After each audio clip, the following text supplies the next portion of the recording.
Hi friends, ಶುಭೋದಯ ಎಲ್ರಿಗೂ. ಈಗೇನು ನೀವು ನೋಡ್ತಿದ್ದೀರಿ ಇದು ಬಂದು ಸೇವಂತಿಗೆ ಗಿಡ. ತಳಿ ಬಂದು ಪೂರ್ಣಿಮಾ ಅಂತ.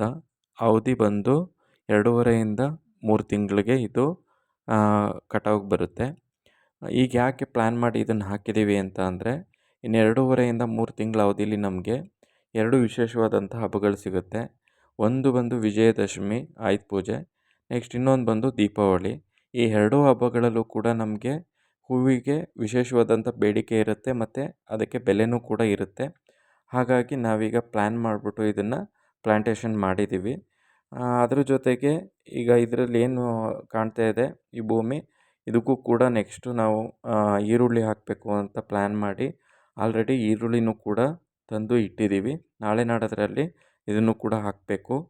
ನೆಕ್ಸ್ಟು ಅವತ್ತು ನಾವು ಸೇವಂತಿಗೆ ಹೂವಿನ ಗಿಡ ನೆಟ್ಟ ದಿನ ಟೈಮ್ ಆಗಿದ್ದರಿಂದ ಏನಾಗಿತ್ತು ಅಂದರೆ ಇನ್ನೂ 1-2 ಸಾಲು ನಾವು ನೆಡೋಕ್ಕಾಗಿರಲಿಲ್ಲ.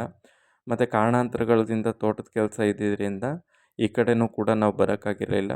ಹಾಗಾಗಿ ಈಗ ಇವತ್ತು ಬಿಡುವು ಮಾಡ್ಕೊಂಡು ಈ ಕಡೆ ಬಂದು ಇನ್ನು 2 ಸಾಲು ಏನಿತ್ತು ಅದನ್ನು ನೆಟ್ಟು ಪೂರ್ತಿ ಎಲ್ಲ ಕಂಪ್ಲೀಟ್ ಮಾಡಿದ್ದೀವಿ. ಜೊತೆಗೆ ಯಾವ್ದಾದ್ರು ಗಿಡಗಳು ಹೋಗಿದೆಯಾ ಅಂತ ಅಂದ್ಬಿಟ್ಟು ಸಾಲನ್ನ ನೋಡಿದಾಗ ಯಾವುದೂ ಹೋಗಿರಲಿಲ್ಲ. ಏನು ನೆಟ್ಟಿದ್ವಿ ಗಿಡಗಳು ಅವೆಲ್ಲ ತುಂಬ ಚೆನ್ನಾಗಿ ನಿಂತಿದೆ. ಯಾವುದೂ ಕೂಡ ಗಿಡಗಳು ಹಾಳಾಗಿಲ್ಲ.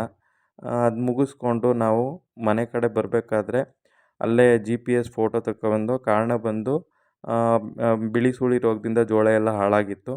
ಇದನ್ನೆಲ್ಲ ಮುಗಿಸ್ಕೊಂಡು ಸೀದಾ ಇವತ್ತು ಮನೆ ಕಡೆ ಬಂದು ಥ್ಯಾಂಕ್ ಯು.